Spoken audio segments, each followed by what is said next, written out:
The stratospheric balloon taking Red Bull Stratus to the skies is extremely thin, extremely delicate, yet once airborne, incredibly strong and reliable. Made of high-performance polyethylene, the balloon is essentially the engine for the capsule. Very expensive, very hard to get, very hard to talk people even into selling you balloons of this type. A 3 million cubic foot balloon took Joe Kittinger to 102,000 feet in 1960. A 30 million cubic foot balloon will take Felix Baumgartner 17,000 feet further. 10 times bigger for that difference in altitude. It's extreme. And the gores holding the balloon together must carry a payload of almost 3,000 pounds. Uninflated, the balloon for the final launch will stretch nearly 600 feet long and will weigh a bit more than 3,700 pounds. Stratospheric balloons are extremely fragile on the ground. Once they get airborne, they can take a pretty good beating, but on the ground, they're very vulnerable. You can imagine what it takes to poke a hole through a dry cleaner bag. It's what it takes to poke a hole in our balloon. No doubt the team has to be careful. Each balloon can only be used once. It takes patience to be a person that flies balloon because they have to wait for the right weather conditions.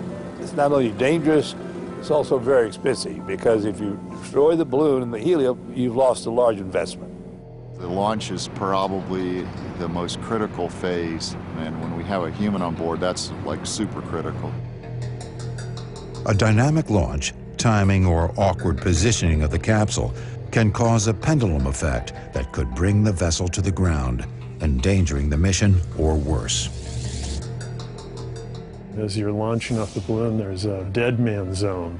If there's a failure in the launch where the balloon fails, the parachute doesn't have time to really open. You have an instant failure right there on the ground. As the balloon ascends towards the troposphere, the flight train stretches roughly 750 feet long. At the target height of 120,000 feet, the balloon will transform into a sphere, roughly 300 feet high and 400 feet in diameter. Since the massive balloon is filled with low-density gas, helium, it is amazingly lighter than air.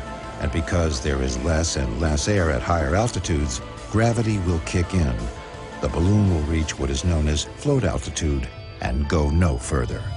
At this point, Felix will exit the capsule and begin his free fall. Once Felix is safely on the ground, the balloon is cut away. 3, 2, 1, release. A recovery crew is sent to a point calculated by the team's meteorologist. The preparations have taken years, yet in the span of just a few hours, the mighty balloon will help the Red Bull Stratus program reach incredible new heights. With the beauty of balloons, we were able to climb above the Earth. Maybe something that's totally unforeseen emerges from this and becomes an inspiration for further technology advances.